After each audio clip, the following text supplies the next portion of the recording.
दोस्तों, अंतर्राष्ट्रीय राजनीति में कभी कभी ऐसे पल आते हैं जब एक फैसला सिर्फ व्यापार का मुद्दा नहीं रहता बल्कि वह देश की दिशा तय करता है। इस समय भारत और अमेरिका के बीच जो कुछ हुआ है उसने पूरी दुनिया को चौंका दिया है। जिस मेगा ट्रेड डील को लेकर महीनों से माहौल बनाया जा रहा था, जिसे अमेरिका के पूर्व राष्ट्रपति डोनाल्ड ट्रंप अपनी ऐतिहासिक जीत बता रहे थे, वही डील अचानक सवालों के घेरे में आ गई। दुनिया को बताया जा रहा था कि भारत झुक गया है। भारत ने अमेरिकी उत्पादों के लिए अपना बाजार खोल दिया है। भारत 0% टैरिफ लगाएगा और इसके बदले अमेरिका सिर्फ 18% टैरिफ रखेगा। यह तस्वीर ऐसी बनाई गई मानो भारत ने बिना शर्त आत्मसमर्पण कर दिया हो। लेकिन सच्चाई जब सामने आई तो कहानी बिल्कुल अलग निकली। ट्रंप लगातार मंचों से कह रहे थे कि उन्होंने भारत को मना लिया है। दावा किया गया कि भारत अमेरिकी कृषि उत्पादों के लिए दरवाजे खोल देगा। कहा गया कि भारत रूस से तेल खरीद कम करेगा।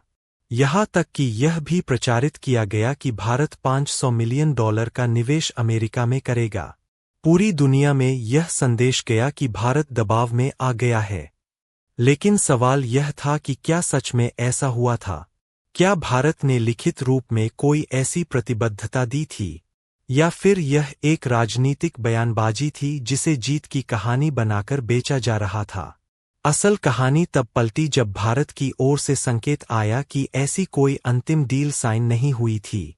जो कुछ था वो सिर्फ एक प्रस्ताव था, एक ड्राफ्ट था। बातचीत चल रही थी, लेकिन कोई औपचारिक समझौता नहीं हुआ था। यहीं से ट्रंप के दावों पर सवाल खड़े होने लगे। अगर डील हुई ही नहीं थी तो फिर उसे फाइनल क्यों बताया गया? अगर भारत ने कोई प्रतिबद्धता नहीं दी थी तो फिर 0 टैरिफ की बात कहां से आई?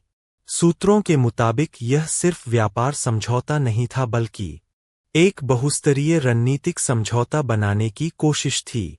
अमेरिका चाहता था कि भारत अपने बाजार खोले, कृषि और डेयरी सेक्टर में अमेरिकी कंपनियों को विशेष पहुंच दे, फार्मा सेक्टर में नियम नरम करे और सबसे महत्वपूर्ण बात रूस से ऊर्जा और रक्षा संबंधों को धीरे धीरे कम करें। यही वह बिंदु था जिसने भारत के भीतर बहस को तेज कर दिया, क्योंकि यह सिर्फ टैरिफ की बात नहीं थी। यह भारत की विदेश नीति, ऊर्जा, सुरक्षा और रणनीतिक संतुलन